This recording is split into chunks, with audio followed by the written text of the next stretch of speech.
The first problems are super quick. Just reading the graph, the ogive, like we did yesterday. Number 7, A, it says describe the student represented by the highlighted point. This one student sent about maybe a little over 200 texts in this 2-day period, and the percentile was close to 80, maybe a little bit below 80. So you would interpret that as about 79% of students in the sample, or females in the sample, send less than this student at about 200 texts in the 2-day period. B says use the graph to estimate the median. Median is the what percentile? 50th. So you start on the left side, take 50, follow it over, and then follow it down, and it ends up being somewhere at about like 110, 120, somewhere in there, which means about 50% of the females interviewed sent less than about 110 texts in the 2-day period. Number 8 is the same kind of thing, but with a different problem. The highlighted dot is a percentile of just over 70, and the x-axis is percent that are foreign born, and that ends up being about 12.5.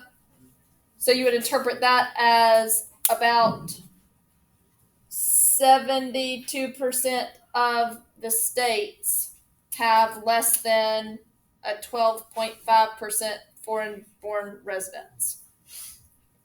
And then B, the 30th percentile, left side looking at 30, followed over going down, end up being about 4, which would interpret to about 30% of the 50 states have less than 4% foreign-born residents.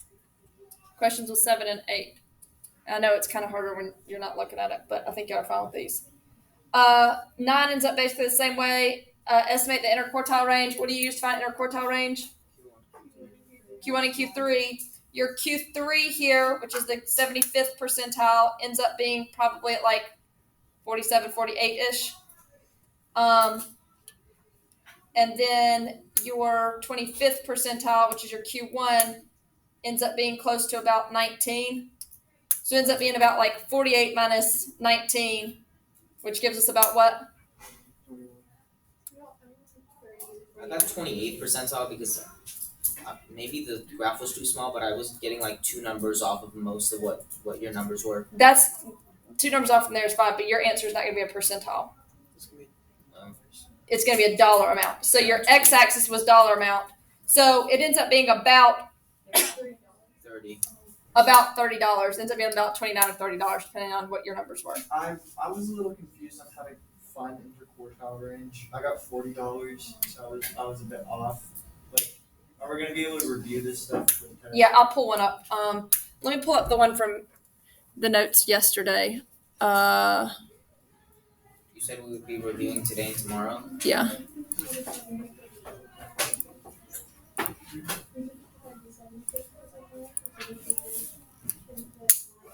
So when we're finding the 75th percentile, does it have to be exactly accurate, or can it be like? Okay, so these graphs have like no lines on them, like vertical and horizontal, so it'd be a lot harder to get closer. For the 75th percentile, I got $46. That's why I like the idea of the ones that I gave you.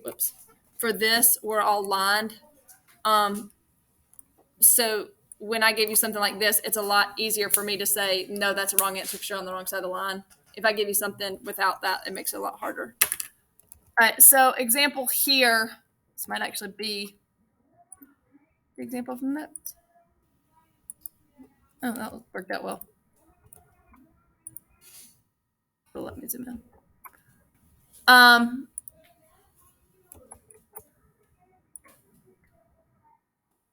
you trying to copy paste it?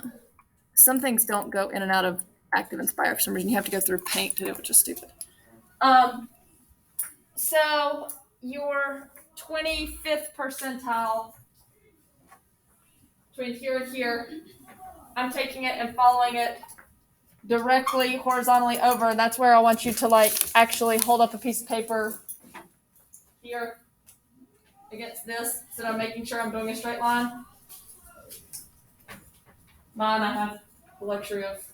I was doing that, but the graph is so small that it doesn't really help. Right, and I get that. That's what I'm saying, like, especially because there aren't lines. I just need you doing the right thing.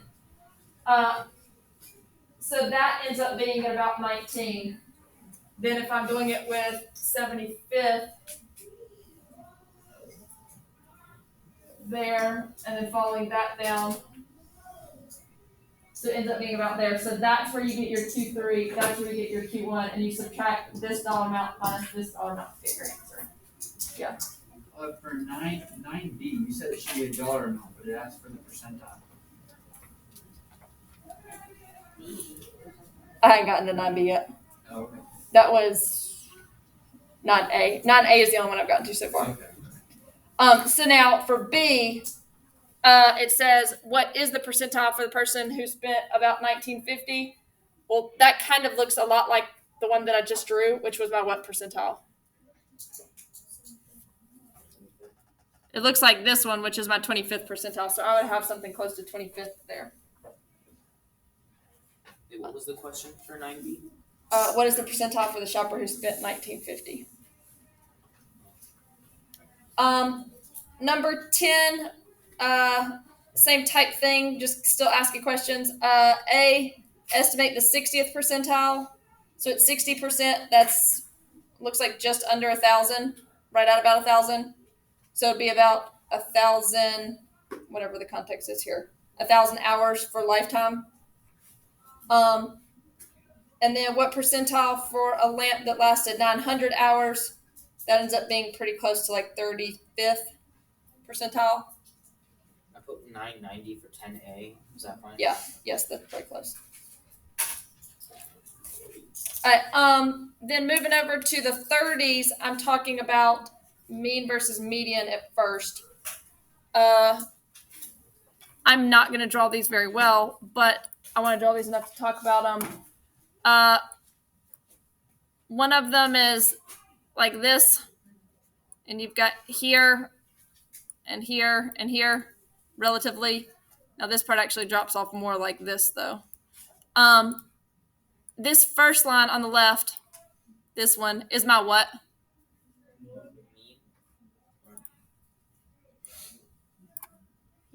Which is the what?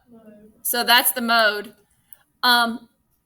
Your other measures of center get pulled a little bit towards the skew. So this is what kind of skewed? Right skewed. So which one gets pulled more in that direction? Mean. So this one is mean. So for 31A, C is your mean, B is your median. Did it ask us some more commode? No. But I'm explaining it I'm explaining to you why it's, a lot of the times there are three numbers just because the mode is also on there. And then B looks better, but something like this, but theirs is actually like perfectly symmetrical. If it is symmetrical, where is the mean? Right side. And then where is the median? So even though this isn't a bell-shaped symmetrical like we're used to seeing, it is still symmetrical, which means both of them should be the center, so both of them should be B in that situation. And then 32 is the exact same thing, just with different shapes. So 32A has a bell-shaped curve. So if it's bell-shaped, where should the mean and median both be? In the center, and in 32A, it's point A. And then, like, 32A is drawn like this, and A is there, and like B and C, I think, are over here. And then 32B is left skewed instead. So it's this picture, but opposite. So again, it has the mean or the mode drawn, and it's got two other lines. A in this situation is going to be my what? Mean. My mean, because it's pulled farther to the skew, and then median would be B.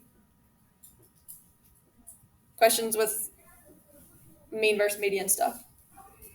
All right, number 33 talks about if they're in the 64th percentile, where do they fall?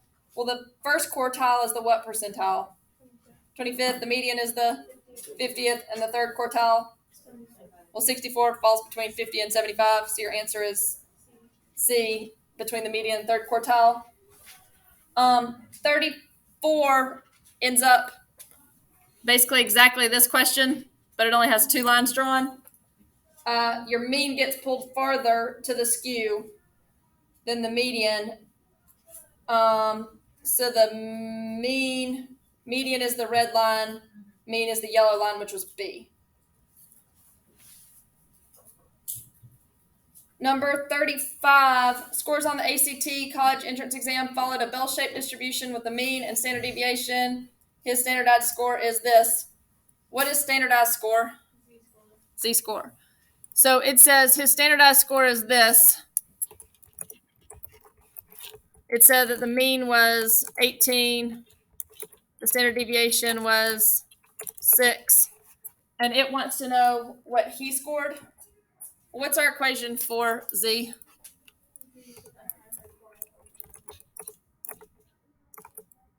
And I'm just writing mean just because I can't type Explorer.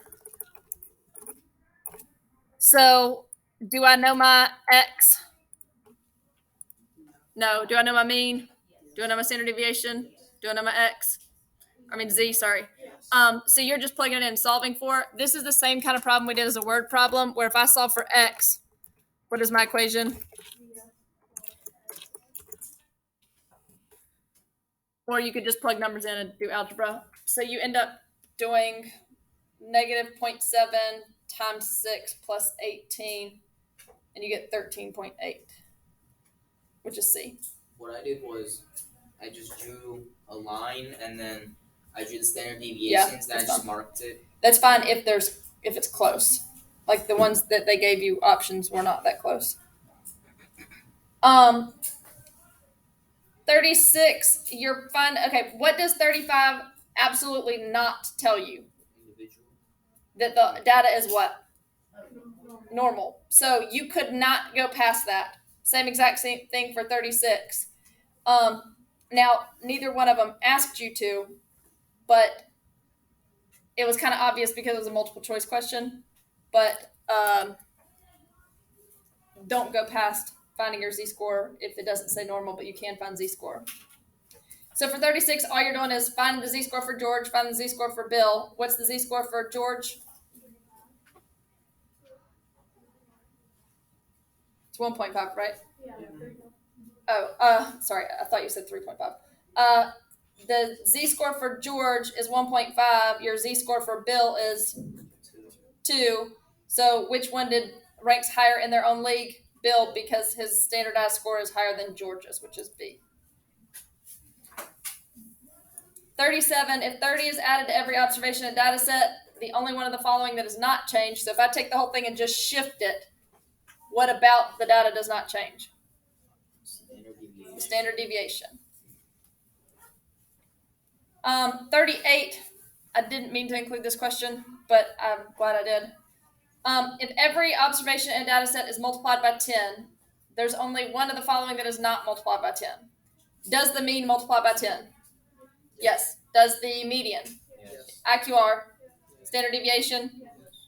Have we heard of the other one? Variance. So it's the answer. I did process of elimination. And that, so you should have been able to figure it out. Now, our equation for this, when we did it the very first day, was x minus x bar what? Mm-hmm. Sum squared. So sum and then you do the squared and then square root and then under it was n minus 1. So generally that's what we did, right? Yeah. So we actually found something first before we square rooted it and then took the square root of that. If I took away the square root, that is called variance. We don't need to get there yet, but I just kind of want to explain the process for you.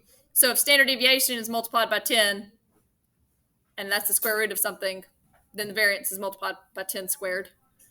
We're not there yet. But I just want you to see what variance is and where it came from. But process of elimination, you should have still gotten that question right anyway.